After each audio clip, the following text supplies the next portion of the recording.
The memory of the Jagiellonian and Habsburg dynasty has a huge importance in the national remembrance in Central Europe. Both dynasties made a crucial influence of the history of Hungary, Bohemia and Poland. The Jagiellonians were the last medieval ruler family which tried to establish a common reign in these countries simultaneously.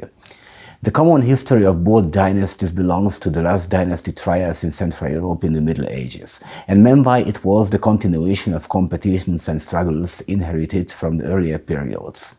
Furthermore, both dynasties made the last attempts before the Ottoman conquest in Europe to unify the countries of East Central Europe.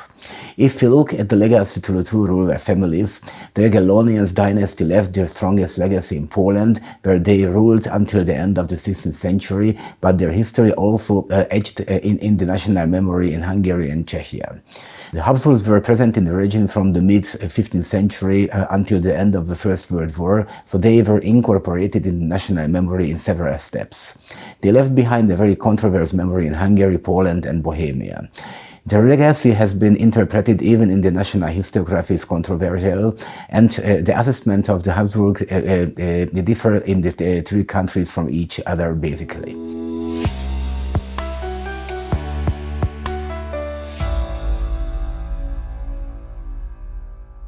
Let's start with the 15th century rivalry. The ancient dynasties in the region were in consistent competition with each other from the 11th century onwards. The conflict intensified especially in the 13th century when the Previshlists of Bohemia started expanding their power in the region. The 14th century brought some respite, but as by the end of the century the house of Piast and Anjou had died out, followed by the Luxembourg dynasty in 1437, the conflicts returned to Central European area. This contributed greatly to the strengthening of the Jagiellonians and the Habsburgs. The Jagiellonians were the Lithuanian dynasty and they conquered Poland in the late 14th century. A union was established between the two countries. And by the mid-14th century, the Jagiellonians had consolidated the power over the Polish-Lithuanian Commonwealth. In the middle of the century, the Jagiellonians also started expanding their power in the Central European region, confronting the rising Habsburgs who had similar ambitions. The Habsburgs originated in today's Switzerland, and they conquered Austria and Styria, Carinthia and Carniola from the Czech dynasty after the Battle of Dönkrut in 1278. Despite the fact that the family's power was limited to the 14th century because the empire was ruled by the Luxembourg dynasty, they inherited the Hungarian and Czech thrones from the Luxembourg dynasty in 1437. Although their rule lasted only 2 years, and they did not give up their ambition to dominate the region. Both dynasties made trials to take control of the whole region in the second half of the 15th century. This attempts had two several reasons: the Ottoman trade and the political issues within Bohemia and Hungary, caused by the rise of the nobility and its attempts to take over the reign in the newcomer rulers rising from the nobility itself. The Jagiellonians managed to take control of the region by 1490. They had already ruled Hungary once between 1440 and 1444, got the Czech throne from 1470. And after the decease of Matthias Corvinus, they took over Hungary. However, the Habsburgs did not give up their claims, and the two dynasties concluded a marriage treaty in Vienna and Bratislava in 1515. The Treaty of Marriage guaranteed both dynasties the right to inherit the countries of the other party if it dies out. Nobody might have thought in 1550 that 11 years later the Czech and Hungarian line of the Jagiellonian dynasty deceases in the Battle of Mohács. It led to the partition of Central Europe. In Bohemia and Hungary, the Habsburgs became the new ruler dynasty, meanwhile Poland remained under reign of the Jagiellonians. As a consequence, the Jagiellonian dynasty left very different legacies in the three countries. As they ruled longest in Poland and Lithuania, the legacy is best preserved there. The historiography and national memory associates them with the Golden Age, the period of the springtime of the power of the Polish-Lithuanian Commonwealth. The memory of the Habsburgs is a very complicated issue. In Hungary and Bohemia, one part of the national historiography has always regarded their rule as centuries of oppression, indeed colonization and abuse of these countries. Others, on the other hand, maintained the necessity of the Habsburg reign, focusing on the organizing and defense against the Ottomans. Background of this shared remembrance were the continuous constitutional struggles between the dynasty and the national elites, which ended not seldom in military conflicts. Most interesting is the role of the Austrian dynasty in Poland. The Habsburgs appeared in Poland first in the 18th century, and they conquered only one part of the country. That resulted especially in remembrance of the Habsburgs' times, especially due to the circumstances that the Habsburgian parts of Poland were treated much more liberal than the Russian-occupied territories.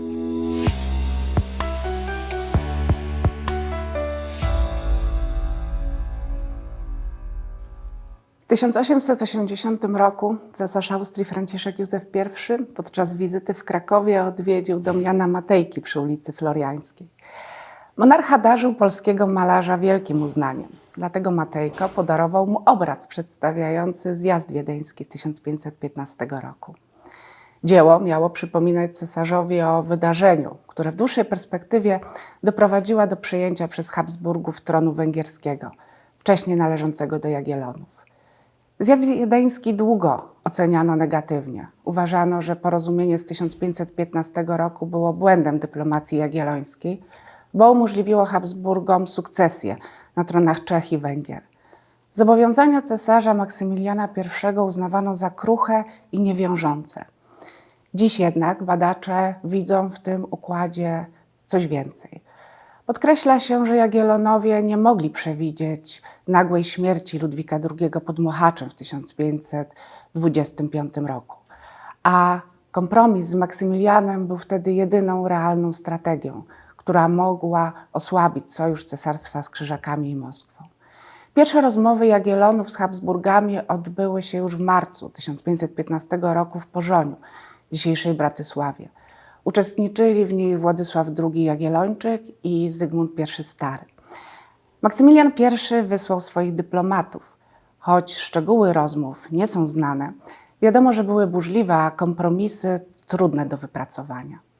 Ich ostateczny kształt ustalono kilka miesięcy później w Wiedniu.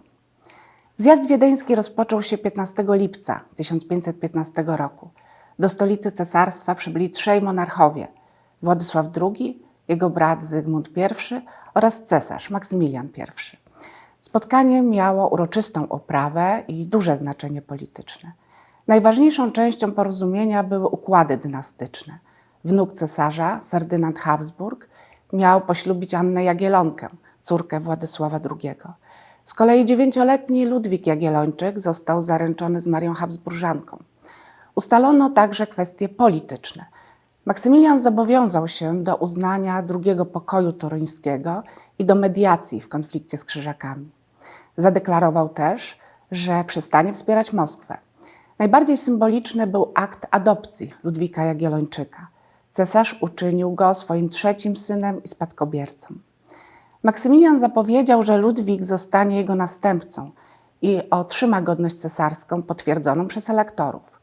Choć porozumienie początkowo wydawało się korzystne dla Jagiellonów, w dłuższej perspektywie otworzyło drogę do panowania Habsburgów na tronach Czech i Węgier. Wiele cesarskich obietnic nie zostało spełnionych. Niemożliwa była obietnica wpływu na elektorów, a mediacje z Krzyżakami i Moskwą nie przyniosły efektu. Mimo to zjazd wiedeński pozwolił Jagiellonom osłabić niekorzystne sojusze i zyskać czas w rozgrywkach politycznych Europy Środkowej.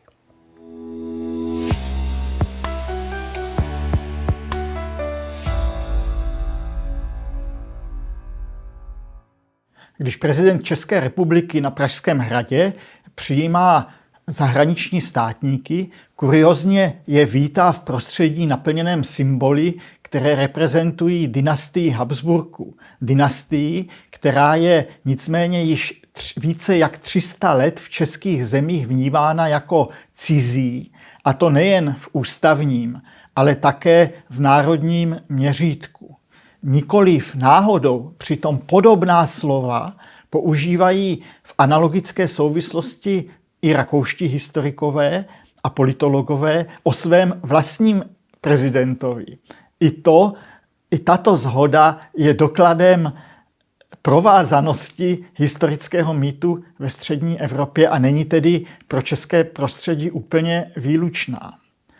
Na uvedeném stereotypu cizosti Habsburků v českých zemích vládli krátce ve středověku a potom v podstatě kontinuálně od roku 1526 až do konce první světové války, je dokonce do značné míry postavena moderní česká a československá státnost, jež je integrována jako protipól pobělohorského úpadku principu doby temna, principu 300 let jsme trpěli.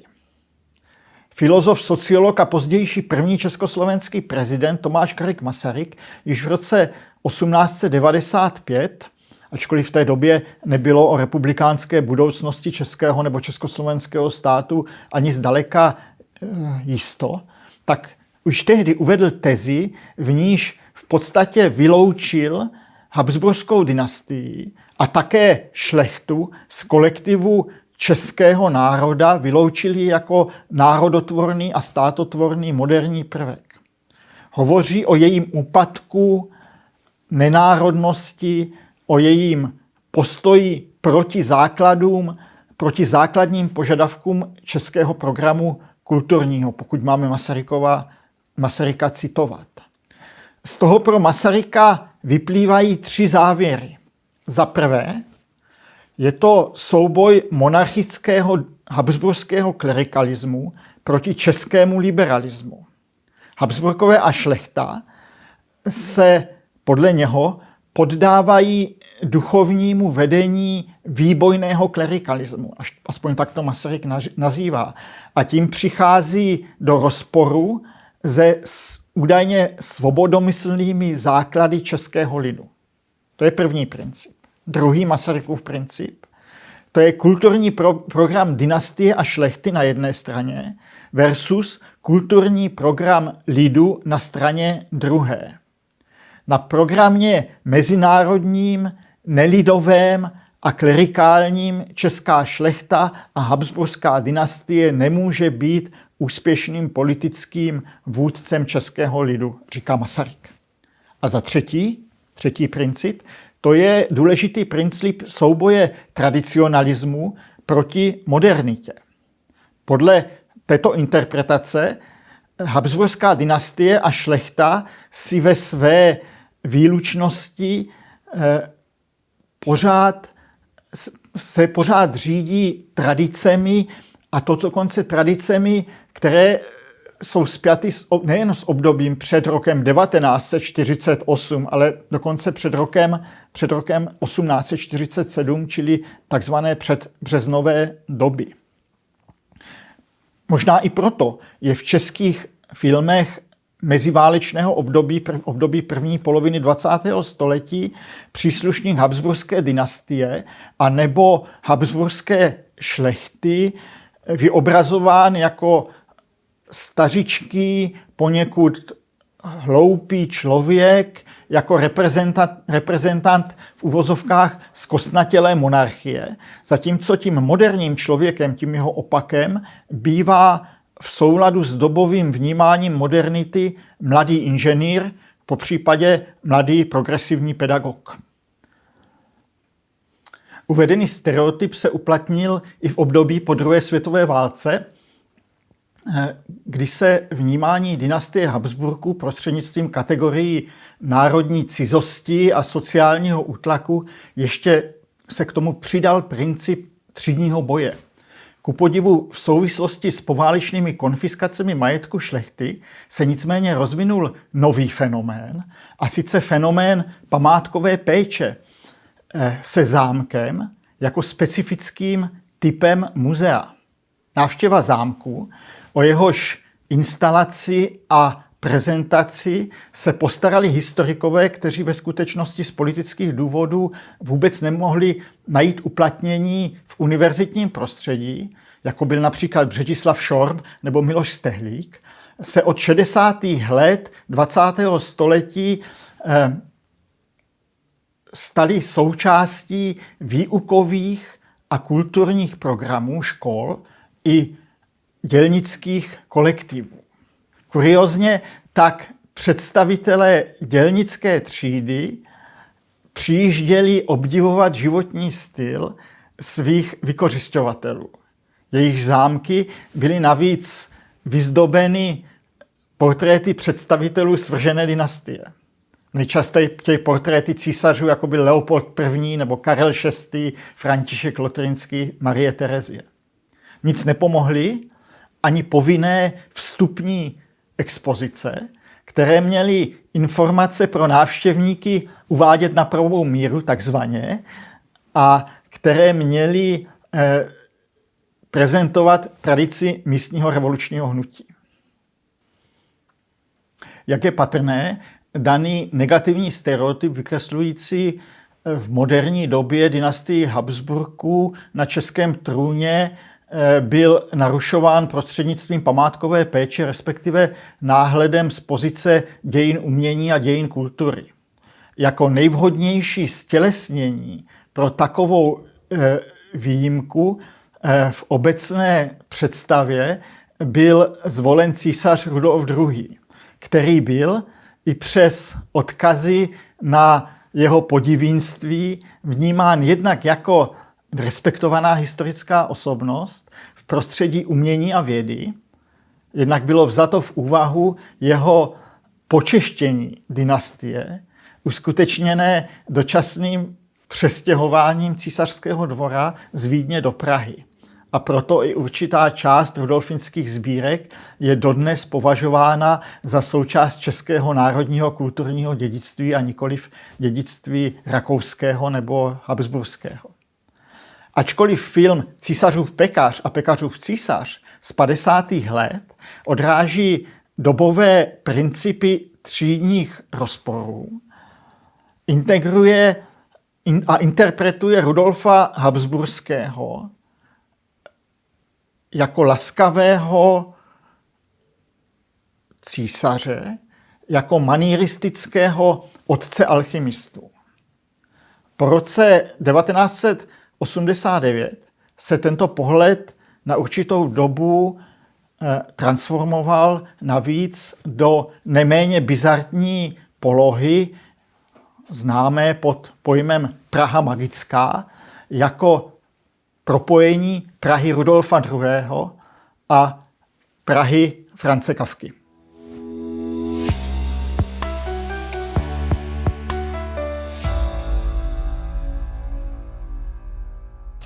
The Jagiellonians ruled Hungary twice. Once between 1440 and 1444, and then from 1490 to 1526. The latter is called the Jagiellonian era. The first is called the Second Polish-Hungarian Personal Union, which ended with the tragic death of King Bratislava in the Battle of Vienna against the Ottomans. The perception of the Jagiellonian era was not especially positive by scholars until recently. Already in the 16th century, it became widely believed that the Ottoman conquest was the fault of the last Jagiellonian kings who weakened the country after the death of Matthias Corvinus. That was the reason, on the other hand, why Matthias Corvinus' reign became one of the golden ages, a kind of orientation point for the upcoming generations. The discussion about the age of the Jagiellonians were complemented by a confessional debate. After the fast spreading of the Protestantism in Hungary during the 16th century, there was established the fundamental intellectual institutions of the Protestants, including their participation on the history writing in the country. Protestant intellectual elites argued that the Catholic aristocracy was responsible for the Ottoman conquest, while the Catholic intellectual elites blamed the Protestants to be responsible for the decline of the kingdom. This confessional splitting was repeated in the structure of the modern Hungarian historiography after 1867, the settlement with the Habsburgs Dynasty, when all scientific institutions in Hungary has been made. In matter of fact, There were two kinds of historians in the country, the descendants of the Calvinist lesser nobility and the heirs of the aristocratic Catholic elites. It's worth to point out that the Marxist historiography took over the narratives of the Protestant elites, mixing them with the idea of Marxist-Leninism. This image was changed first in the last decades. Recent research discovered that the Jagiellonians had just restored order and strengthened the country after 1490, and that nothing would have helped against the Ottoman otherwise. The Habsburgs had already divided national memory from 1526. The country was divided into three parts, and part of the Hungarian elite did not support the Habsburg succession of the throne, which took place under the marriage treaty.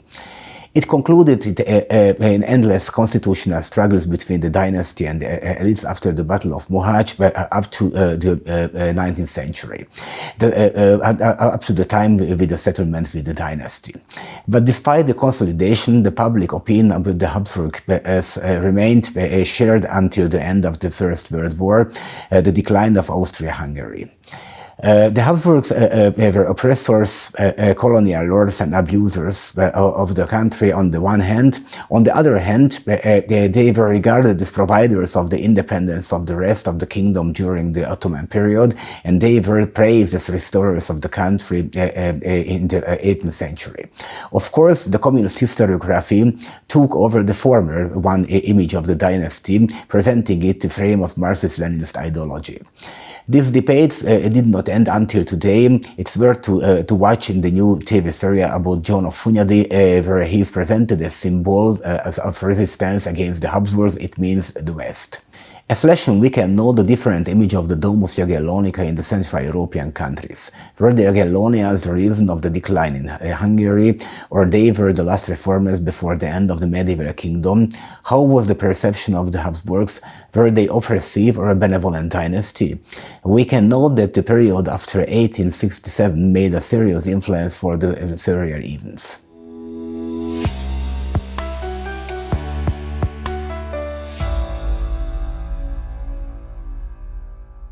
The legacies of the Jagiellonian and Habsburg dynasties in Central Europe exemplify how history is filtered through the lens of national memory and identity. A single dynastic union in the 16th century splintered into different stories. In Poland, Jagiellonians are fondly remembered as nation builders of a golden age, whereas in Hungary they long bore the blame of national catastrophe until recent revisions softened this view. The Habsburgs, meanwhile, are a study of contrast, reviving traditional Czech and Hungarian narratives as alien oppressors, yet even in those lands the reign left behind cultural achievements that complicate the purely negative portrayal.